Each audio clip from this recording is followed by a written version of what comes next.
El viento no avisó antes de llegar. Simplemente apareció, como siempre lo hacía en ese rincón olvidado del valle de Huerta Seca, un pueblo tan pequeño que ni los mapas modernos se molestaban en nombrarlo. Y barrió el polvo de la calle con la misma indiferencia con que la vida había barrido a Remedios Castellanos Vidal de todo lo que alguna vez había llamado suyo. Eran las 11 de la noche. Febrero. Un frío que no mordía, sino que tallaba.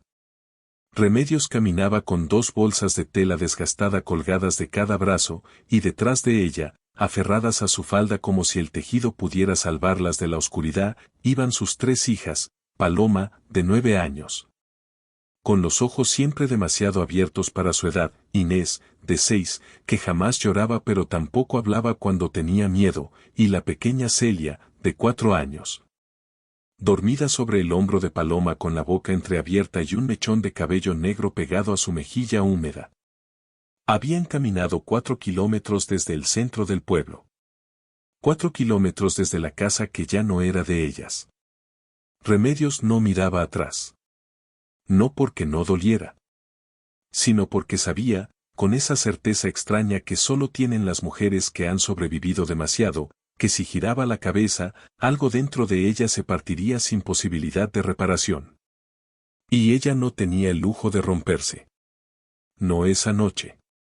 No con 3 pares de pies pequeños siguiéndola sobre el asfalto frío. En el bolsillo derecho de su abrigo gris, el que tenía el forro descosido por el codo, llevaba todo lo que le quedaba en el mundo, 27 pesos con 50 centavos, una fotografía doblada 4 veces. Y un pedazo de papel con una dirección escrita con lápiz que ya se estaba borrando. La dirección pertenecía a un terreno. 1 hectárea de tierra seca y pedregosa al borde del camino rural número 7, que el municipio había dejado abandonada desde hacía décadas. No era suya. No era de nadie. Pero esa noche, para Remedios Castellanos, era el único lugar en la tierra donde nadie podría echarla. Porque ya no quedaban más puertas. Había sido su cuñada, Dolores Venegas de Castellanos, quien había firmado los papeles. Con esa sonrisa suya, tan perfecta, tan ensayada, que parecía sacada de una foto de revista. Dolores siempre olía a gardenia y a arrogancia, y cuando hablaba lo hacía con esa cadencia pausada de quien sabe que el dinero le da tiempo de sobra para cada palabra. El terreno es de la familia, le había dicho esa tarde, con los brazos cruzados en el umbral de la que Remedios aún consideraba su casa, la casa donde habían nacido sus hijas. Donde ella había pintado las paredes de amarillo porque el amarillo, decía, no deja entrar la tristeza. Siempre lo fue. Y como tú no eres familia, ya no puedes quedarte. El marido de Remedios, Héctor, había muerto 18 meses antes. Un infarto en el campo. Sin testamento. Sin herencia escrita. Solo deudas y una familia política que esperó exactamente 1 año para mostrar su verdadero rostro. Remedios había intentado hablar. Había intentado razonar. Había presentado recibos, fotografías, cartas. Pero Dolores tenía algo que Remedios no tenía, un abogado contratado, apellidos conectados, y una paciencia de piedra afilada. La carta de desalojo había llegado un martes. El plazo vencía ese viernes. Y así fue como Remedios Castellanos Vidal se encontró caminando de noche, con sus 3 hijas y 27 pesos, hacia 1 hectárea de tierra que nadie quería. El terreno era exactamente tan inhóspito como lo recordaba. Una casucha de lámina y adobe al fondo, con la puerta sin cerradura porque la cerradura ya no existía. Adentro, el olor a tierra mojada vieja, a ratones que habían abandonado el lugar incluso ellos, y una oscuridad tan densa que Paloma estiró la mano para tocar la pared y no la encontró de inmediato. Mami, susurró Inés, sin llorar, como siempre. ¿Aquí vamos a vivir? Remedios encendió la pequeña linterna que llevaba en el fondo de la segunda bolsa. La luz tembló. Las paredes aparecieron, grises, húmedas, con una grieta diagonal que atravesaba el adobe como una cicatriz antigua. Por ahora, dijo Remedios. Y esas 2 palabras contenían todo, la promesa, el miedo, la determinación, y algo más. Algo que todavía no tenía nombre, pero que latía en su pecho como una semilla antes de que nadie la haya plantado. Esa misma noche, después de que las 3 niñas se durmieron sobre el único zarape que habían podido traer, Remedios sacó las bolsas de tela y las vació sobre el suelo de tierra. Contó lo que tenía. Linterna. Un termo. 3 pares de calcetines. Una olla pequeña. 2 latas de frijoles. El abrigo extra de Paloma. Y los 27 pesos con 50 centavos. No era suficiente para comer bien. No era suficiente para pagar nada. Pero era suficiente para comprar semillas. Remedios conocía el mercado de Huerta Seca como conocía las líneas de sus propias manos. Sabía que los jueves, pasadas las 9 de la noche, el viejo Abundio Raíces sacaba un cajón de madera al frente de su puesto y lo cubría con una manta porque adentro guardaba lo que no podía vender, semillas vencidas. Paquetes dañados, variedades raras que nadie en el pueblo sabía para qué servían. Al día siguiente, jueves, Remedios fue al mercado. Abundio la miró por encima de sus lentes sin armazón. Era un hombre de 70 años que olía a petróleo y a hierbas secas y que tenía la costumbre de hablar en frases cortas como si cada palabra le costara energía. Semillas vencidas, le dijo Remedios. ¿Cuánto por todo el cajón? Abundio entornó los ojos. Esas no sirven. Ya pasaron su tiempo. Probablemente ni germinen. ¿Cuánto? El viejo la estudió un momento. Estudió sus manos. Estudió sus ojos. Algo en lo que vio lo hizo bajar el precio 3 veces antes de llegar al número final. 20 pesos. Y te las llevas en el cajón. Remedios puso los 20 pesos sobre el mostrador. Le quedaban 7,50. Alcanzaba para 2 días de tortillas. Tomó el cajón. Caminó de regreso al terreno sin mirar el precio de nada más. Esa tarde, mientras el sol bajaba y el frío volvía a instalarse como un inquilino indeseable, Remedios abrió los paquetes sobre la tierra. Paloma, a su lado, leía las etiquetas con su letra de niña seria: tomates de herencia, quelites morados, raíz de chía nativa, chile negro de tierra fría, flores de calabaza, jitomate riñón, hierba santa, epazote criollo. Variedades que ya nadie cultivaba. Semillas que el mercado moderno había descartado por lentas, por raras, por impredecibles. ¿Pestas crecen? Preguntó Paloma. No lo sé, dijo Remedios honestamente. Pero vamos a intentarlo. Inés ya estaba cavando con un palo de madera. Celia dormía bajo el único árbol del terreno, un mezquite viejo que crujía con el viento pero no cedía.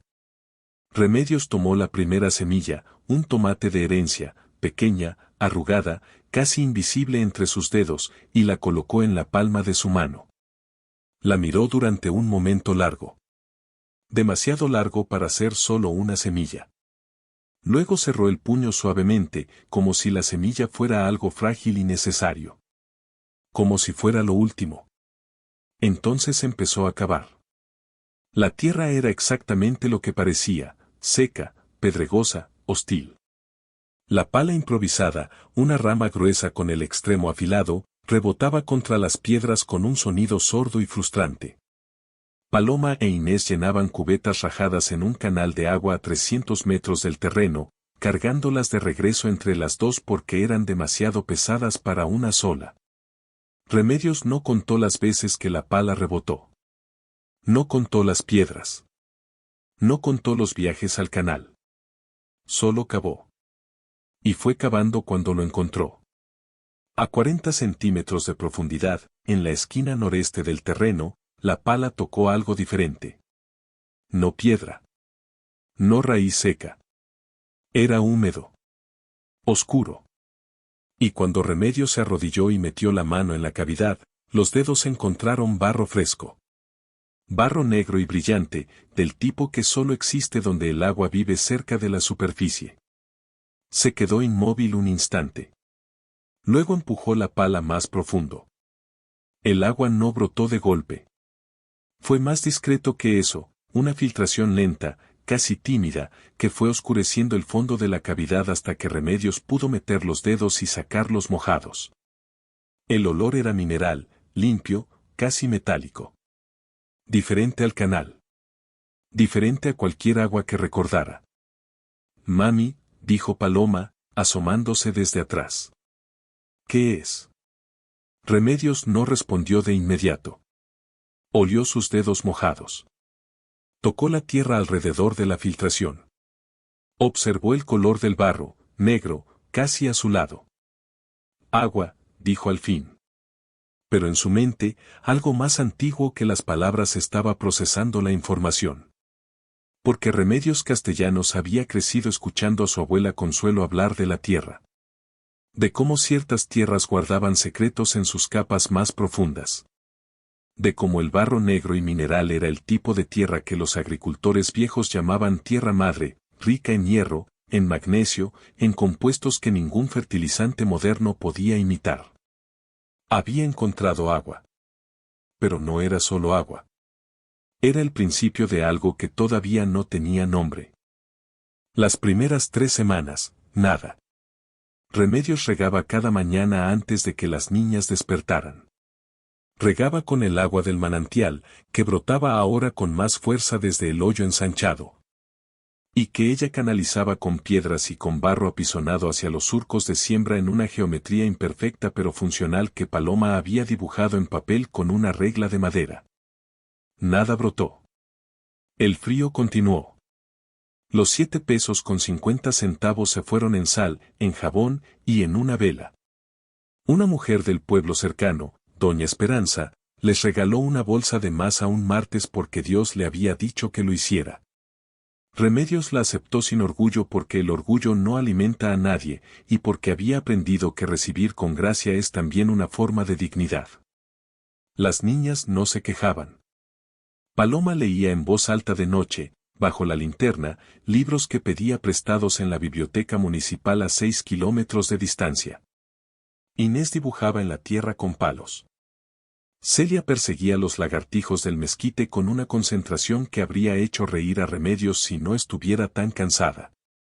La casucha seguía siendo fría. La grieta en la pared seguía siendo profunda. El viento seguía colándose por todas partes. Pero Remedios seguía regando. El día 23, Paloma llegó corriendo desde el huerto con los pies llenos de tierra y los ojos más abiertos de lo habitual. Mami. Mami, ven. Remedios estaba lavando ropa en una cubeta. Salió sin secarse las manos. En la esquina del surco más cercano al manantial, entre las piedras, asomaba algo verde. Pequeño. Casi invisible. Una hoja nueva, tierna, curvada hacia el sol con esa terquedad silenciosa de las cosas que nacen contra todo pronóstico. Remedios se arrodilló en el barro. Acercó la cara hasta que el aliento le calentó la hoja. La miró durante un tiempo que no se mide en segundos. Inés llegó detrás. Luego Celia, con un lagartijo todavía en la mano, que soltó sin darse cuenta. Las 4 estaban arrodilladas en el barro, en silencio, mirando una sola hoja verde. No era un momento de celebración ruidosa. Era algo más profundo y más quieto que eso. Era el tipo de momento que las familias no fotografían porque no saben cómo explicarlo después, pero que las 4 recordarían cada una por separado, de formas distintas, por el resto de sus vidas. Ya están naciendo, dijo Remedios. Y fue todo lo que dijo. Lo que vino después fue rápido para ser tierra seca, y lento para ser un milagro, pero fue ambas cosas al mismo tiempo. En 4 semanas, el huerto tenía brotes en todos los surcos. En 6 semanas, las plantas de tomate de herencia ya alcanzaban la rodilla y sus hojas eran de un verde tan oscuro y brillante que parecían pintadas. En 8 semanas, los quelites morados habían formado un colchón denso entre las piedras. Las flores de calabaza eran de un naranja que el polvo del terreno hacía parecer imposible. Pero lo que más llamó la atención de Remedios, lo que la hacía detenerse cada mañana con la cubeta en la mano, era el tamaño. Las plantas que crecían directamente sobre el área del manantial eran notablemente más grandes. Sus tallos eran más gruesos. Sus hojas tenían una textura diferente, más firme, más fragante al tacto. Los tomates de herencia, cuando empezaron a aparecer, eran del doble del tamaño que las etiquetas prometían, y tenían colores que iban del amarillo dorado al rojo casi negro, con vetas naranjas que parecían pinturas. Remedios cortó uno a la mitad. Lo olió. El aroma era intenso, casi abrumador. Como un tomate multiplicado por sí mismo, como si la tierra hubiera concentrado décadas de nutrientes en un solo fruto. Lo probó. Cerró los ojos. Paloma la miraba desde atrás. ¿Está bien?, preguntó. Está, dijo Remedios, sin abrir los ojos, extraordinario. Fue doña Esperanza quien la vio por primera vez en el mercado. Remedios había llevado una canasta con los primeros frutos, tomates de herencia, quelites, flores de calabaza y un manojo de hierba santa cuyas hojas eran casi del doble del tamaño normal. Los había acomodado sobre una tela bordada que era de su madre, y se había puesto detrás con las manos cruzadas sobre el delantal, sin anunciar nada, sin gritar precios, sin hacer nada más que estar presente. Los primeros compradores los tomaron con curiosidad. Los olieron. Los sopesaron.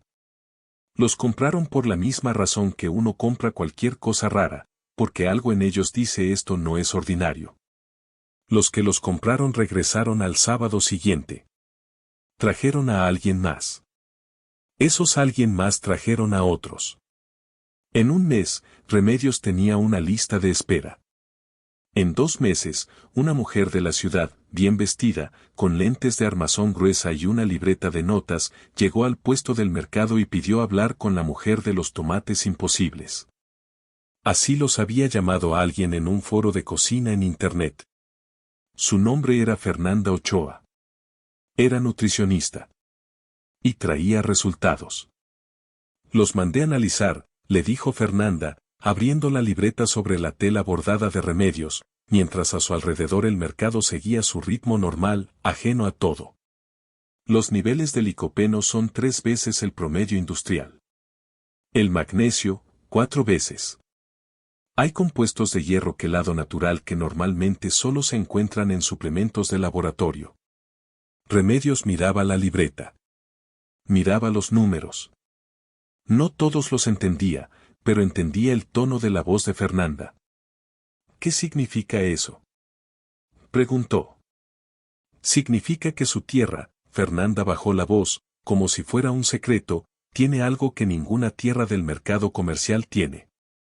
Sus plantas son, técnicamente, superalimentos naturales. Sin modificación genética. Sin fertilizantes artificiales. Solo la tierra y el agua. Remedios no dijo nada durante un momento. Pensó en el manantial. En el barro negro y azulado. En el olor mineral del agua que salía a 40 centímetros de profundidad. ¿Y eso vale algo?, preguntó al fin. Fernanda cerró la libreta. La miró directamente. Con la marca correcta, dijo, vale una fortuna. Remedios no durmió esa noche. No fue la emoción lo que la mantuvo despierta. Fue el miedo. El mismo miedo de siempre, ese que se instalaba en el pecho cuando algo bueno comenzaba a aparecer en el horizonte, porque la vida le había enseñado que las cosas buenas a veces venían con trampas, con costos. Con personas que sonreían de frente y firmaban papeles por detrás. Pero también pensó en Paloma leyendo libros a la luz de una linterna. En Inés dibujando con palos en la tierra porque no había papel. En Celia durmiendo con frío bajo un zarape que ya no abrigaba bien. Y eso fue suficiente. Fernanda Ochoa no era filántropa. Era estratega. Y lo primero que le dijo a Remedios, una semana después en el mercado con un café de por medio, fue que necesitaban un nombre. No un nombre de producto, aclaró Fernanda. Un nombre de historia. La gente no compra superalimentos. Compra narrativas. Compra quién eres y de dónde viene lo que comes. Remedios pensó durante un tiempo que hizo incómoda a Fernanda. Tierra madre, dijo al fin. Fernanda lo escribió en la libreta. Lo miró. Levantó la vista. Perfecto. Tierra madre comenzó como una etiqueta escrita a mano en papel craft. Remedios y Paloma las hacían juntas en las noches, con tinta china y una plumilla que Fernanda les había traído. Cada etiqueta tenía el dibujo de una mano abriendo la tierra, con una semilla adentro. Lo había dibujado Inés, porque Inés, resultó, tenía una forma de dibujar las manos que las hacía parecer vivas. Los primeros 100 paquetes de tomates de herencia tierra madre se vendieron en un día. Los siguientes 200, en 4 horas. Fernanda abrió una cuenta de redes sociales. Subió fotos de los frutos, del huerto, de las manos de Remedios en la tierra. No escribió mucho texto. Las imágenes hablaban solas, esos colores imposibles contra el polvo seco del terreno, esa contradicción visual de abundancia en la aridez, ese verde que no debería existir donde existía. En 3 semanas, la cuenta tenía 12.000 seguidores. En 2 meses, tenía 180.000. Fue en ese punto cuando llegó la primera llamada de Greencore Health Solutions. Una corporación de bienestar con sede en Guadalajara y presencia en 12 países. Su director de innovación, un hombre llamado Rodrigo Peñalosa, habló durante 40 minutos explicando lo que quería. Remedios escuchó todo con el teléfono apoyado en el hombro y los ojos fijos en el huerto por la ventana sin vidrio de la casucha. Peñalosa quería exclusividad. Quería escalar la producción. Quería los análisis de suelo. Quería, en resumen, todo lo que Remedios tenía, empaquetado y transferible. ¿Cuánto? Preguntó Remedios cuando él terminó.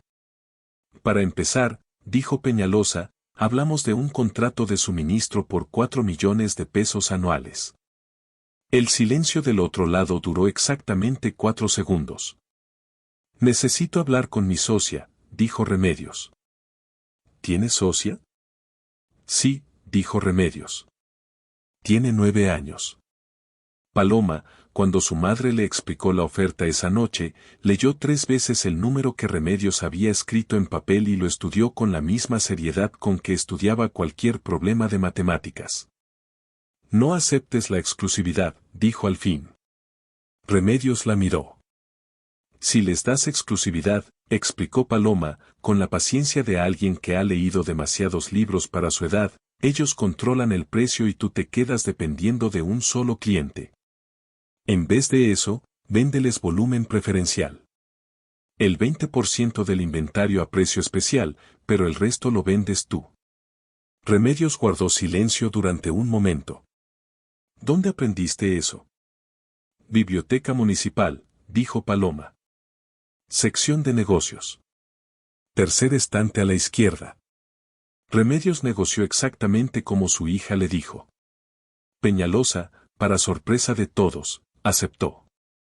Lo que siguió fue una transformación que el terreno mismo parecía no creer. Con el primer pago del contrato, Remedios contrató a 2 jornaleros del pueblo. Con el segundo, expandió el huerto. Con el tercero, mandó a analizar el suelo en un laboratorio de la ciudad que confirmó lo que el color del barro ya decía. El terreno estaba sobre una veta mineral subterránea, un manantial natural de agua rica en silicio, magnesio, hierro orgánico y calcio biodisponible. Era, según el geólogo que escribió el informe, un fenómeno natural de ocurrencia extremadamente rara en suelos de alta planicie. El terreno que nadie quería resultó ser, literalmente, una mina. No de oro, sino de algo más valioso en el siglo XXI, tierra que producía alimentos que la industria no podía replicar en laboratorio. Tierra madre creció. Línea de quelites deshidratados. Aceite de semilla de calabaza prensado en frío. Sal mineral natural del manantial, cristalizada y empacada. Polvo de tomate de herencia liofilizado para smoothies. Cada producto con la etiqueta dibujada por Inés, cada historia escrita por Paloma, cada decisión tomada por Remedios en la madrugada sobre la mesa de madera que habían comprado cuando la casucha por fin tuvo piso de cemento. Para cuando Celia cumplió 7 años, Tierra Madre distribuía en 42 puntos de venta en 5 estados. Para cuando Inés cumplió 11, la empresa facturaba más de 8 millones de pesos al año. Y para cuando Paloma cumplió 14, llegaron los abogados. No traían sombreros de villanos ni contratos obviamente fraudulentos. Traían trajes grises de corte perfecto, maletines de cuero genuino y una carpeta con el escudo de un bufete legal de la capital que tenía demasiadas consonantes en su nombre para ser de pueblo. Se llamaban, el que hablaba, licenciado Arturo Zúñiga. Joven. Seguro de sí mismo con esa seguridad que da saber que el dinero de alguien más está financiando tu confianza. Se presentó una mañana en el huerto, cuando Remedios supervisaba el corte de la primera cosecha de temporada. Señora Castellanos, dijo, con ese tono de quien ya ganó aunque el juicio no haya empezado. Vengo en representación de la familia Venegas Salcedo. Estoy aquí para notificarle formalmente que el terreno en que opera su empresa no le pertenece legalmente y que la ocupación irregular de esta propiedad constituye. Espere, dijo Remedios. No levantó la voz. Simplemente dejó de moverse. Y había algo en su quietud, esa quietud de quien ha sobrevivido demasiado para asustarse de un traje gris, que hizo que Zúñiga se detuviera en medio de su frase. Espere aquí, repitió Remedios. Voy por mis papeles. Había una caja de metal debajo de la cama de Remedios. Verde, con la pintura descarapelada, con un candado del que solo ella tenía la llave. Adentro había documentos. Títulos de suelo. Contratos. Los análisis del laboratorio. Los estados de cuenta de la empresa. Y, debajo de todo eso, envuelto en una tela de algodón azul que olía a algo antiguo, un paquete de papeles amarillentos que Remedios había encontrado en el fondo del cajón de semillas de Abundio Raíces. El viejo Abundio había muerto 6 meses antes. Un hombre sin familia directa, sin herederos nombrados. Pero en el cajón de madera donde guardaba sus semillas vencidas, había un sobre con el nombre de Remedios escrito a lápiz, en letra temblorosa, debajo de una hoja de papel pergamino doblada. Remedios nunca había contado a nadie lo que ese sobre contenía. Hasta esa mañana. Paloma fue quien encontró al abogado. No el tipo de abogado que lleva maletines de cuero. El tipo que lleva libros viejos y habla despacio porque cada palabra que dice en una sala de audiencias ha costado años aprenderse. Se llamaba Germán Altamirano, tenía 62 años, y había dedicado su carrera a casos de restitución de tierras en zonas rurales. Trabajaba desde una oficina con paredes cubiertas de expedientes y una sola ventana que daba a un patio donde crecía un naranjo sin que nadie lo hubiera plantado. Cuando Remedios le puso sobre el escritorio los papeles amarillentos del sobre de Abundio, Germán los leyó 3 veces antes de levantar la vista. ¿Sabe qué tiene aquí?, le preguntó. Tengo una idea, dijo Remedios. Lo que tiene, dijo Germán, con una voz que bajó de volumen pero ganó en peso, es la escritura original de una hacienda de 1947, registrada a nombre de Consuelo Vidal Garza de Ramírez. ¿Ese apellido le dice algo? Remedios sintió algo que no era sorpresa sino confirmación. Era mi abuela. Germán puso la mano sobre los papeles. El terreno que el municipio dejó abandonado nunca fue del municipio. Fue transferido ilegalmente en 1962 mediante una firma falsificada atribuida a su abuela, en un trámite notarial que, si esta escritura es auténtica, y parece serlo, nunca debió haberse procesado. ¿Quién firmó?, preguntó Remedios, aunque algo en ella ya lo sabía. Germán leyó el nombre en el documento. Un representante legal de la familia Venegas Salcedo. El silencio en la oficina fue del tipo que pesa. Entonces, dijo Remedios después de un tiempo, los que me están demandando por estar en esa tierra. Son los mismos que se la robaron a su familia 60 años atrás, confirmó Germán. Lo que siguió duró 18 meses. 18 meses de audiencias, de peritajes caligráficos, de testimonios de archivistas y notarios jubilados, de búsqueda en registros municipales que nadie había abierto en décadas. De una batalla legal que el bufete de Zúñiga intentó 3 veces paralizar con recursos que Germán Altamirano conocía de memoria y desmontó uno por uno con la paciencia de quien ha esperado toda una vida para este tipo de caso. Remedios siguió trabajando durante todo ese tiempo. Siguió regando por las mañanas. Siguió supervisando cortes. Siguió revisando cuentas con Paloma. Siguió leyendo en voz alta con Celia antes de dormir. Siguió respondiendo mensajes de clientes. Siguió siendo todo lo que tenía que ser, porque la vida no hace pausa para los juicios. Dolores Venegas apareció una vez en el pasillo del juzgado. Olía todavía a gardenia. Pero algo en su postura había cambiado. Ya no era la mujer de los brazos cruzados en el umbral. Era alguien que comienza a entender que el terreno bajo sus pies no es tan sólido como creía. Miró a Remedios durante un momento. No dijo nada. Remedios tampoco. A veces el silencio es el veredicto más elocuente. El fallo llegó un miércoles de mayo. Remedios estaba en el huerto cuando Germán llamó. El sol ya estaba alto y los tomates de herencia colgaban en racimos que pesaban demasiado para sus propias ramas, que necesitaban el soporte de las varas de madera que Inés había clavado con una concentración de cirujana. Remedios escuchó. No dijo nada. Cuando la llamada terminó, se quedó de pie entre las plantas un momento largo, con el teléfono todavía en la mano. Luego llamó a sus hijas. Las 4 se reunieron en el centro del huerto, entre los surcos, con los pies en la tierra. Remedios les dijo el fallo. Les explicó lo que significaba. Les dijo que la escritura había sido declarada fraudulenta. Que la transferencia de 1962 había sido invalidada. Que la tierra, oficialmente, había sido restituida a la familia Castellanos Vidal como herederas directas de Consuelo Vidal Garza de Ramírez. No solo el terreno del huerto. La hectárea original que pertenecía a la hacienda de su bisabuela era 3 veces más grande. El terreno donde estaba construida la casa de Dolores Venegas era parte de esa escritura. No hubo celebración ruidosa. Esa noche, las 4 se sentaron afuera de la casucha, que para entonces ya tenía paredes de ladrillo, techo de teja, y una cocina de azulejo azul que Remedios había escogido porque le recordaba al color del barro del manantial, y miraron el cielo. Celia, que ya tenía 9 años, preguntó. ¿Ahora qué sigue? Remedios pensó en su abuela Consuelo. En las manos que habían trabajado esta tierra antes que las suyas. En los años que esa tierra había pasado en manos equivocadas, dando nada, guardando su secreto como si esperara que llegara la persona correcta para desenterrarlo.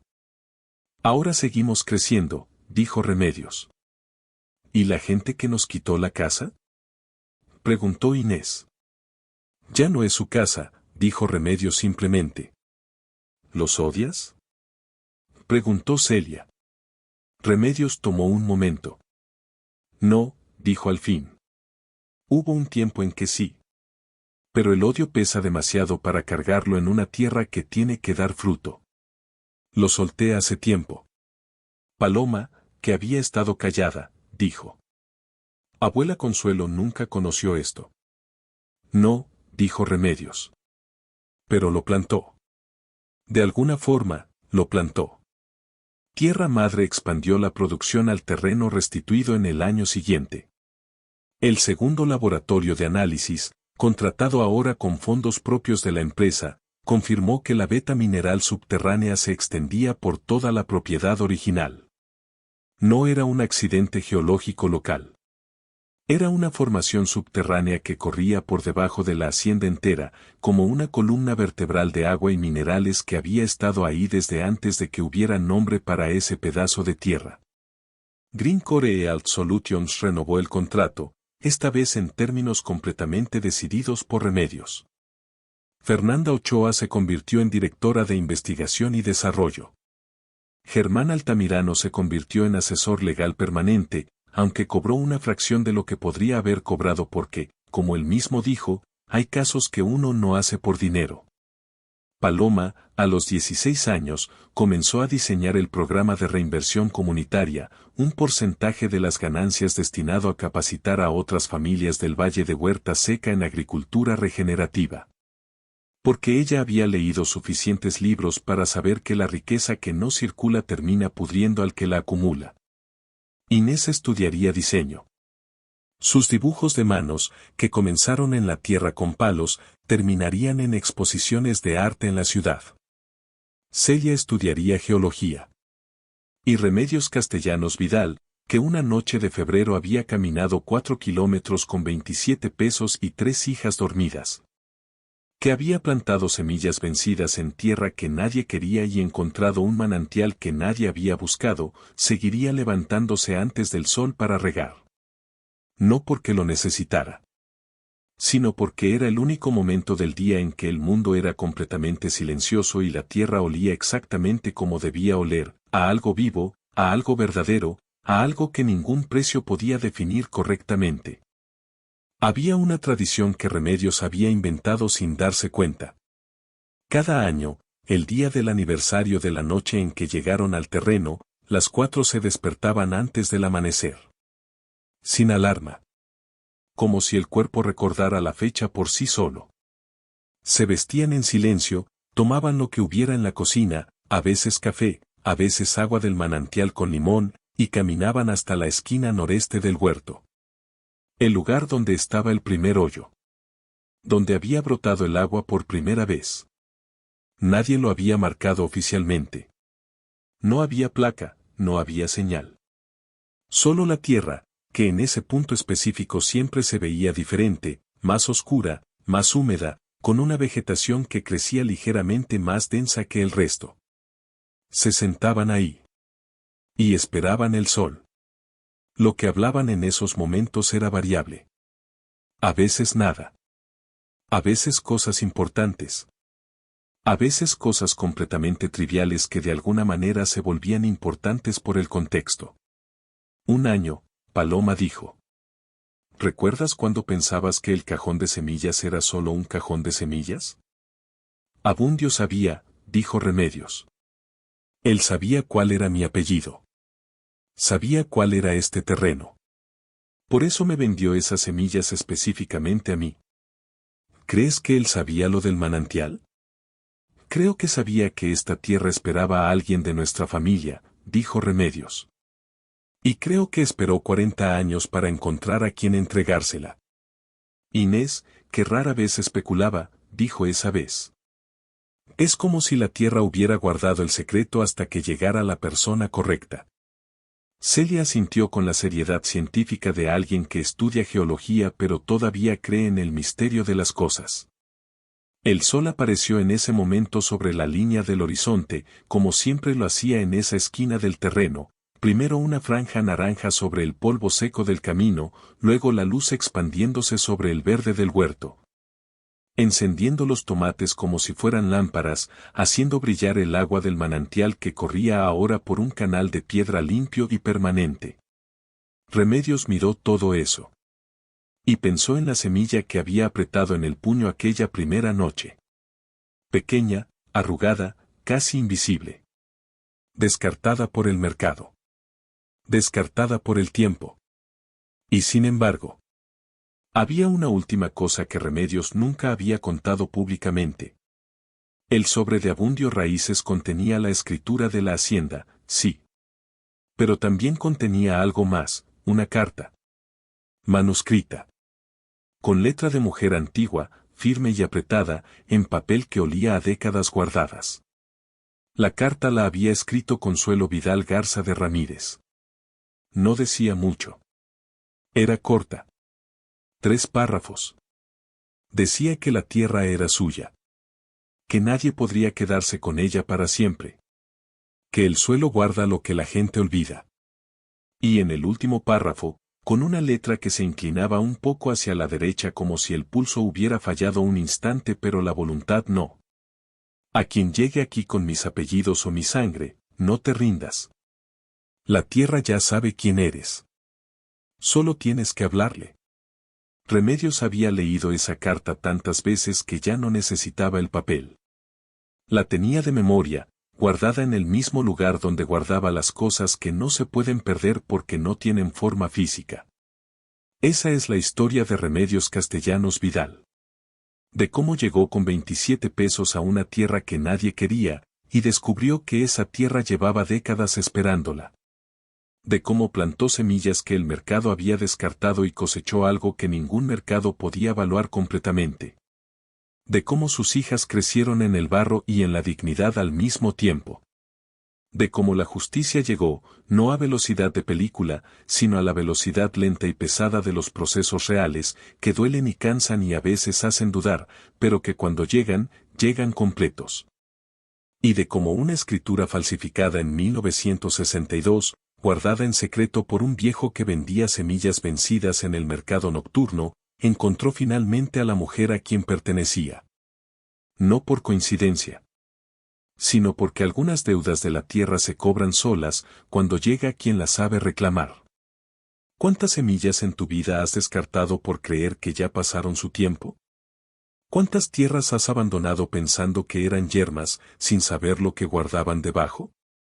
La historia de Remedios nos recuerda que el valor más difícil de mantener no es el valor ante el enemigo, sino el valor de seguir regando cuando nada ha brotado todavía. Cuando el frío sigue. Cuando el suelo parece no responder. Cuando todos a tu alrededor ven solo polvo y piedras. ¿Tú qué ves? Cuéntanos en los comentarios, ¿cuál es esa semilla que todavía no has plantado, o esa tierra a la que todavía no le has hablado? Y si esta historia te movió algo por dentro, acompáñanos. Aquí hay más viajes como este. Más voces que merecen ser escuchadas. Más tierras que guardan secretos que todavía no han encontrado a quien pertenecen. Bienvenido a quedarte. Fin del guión, parte 1 completa.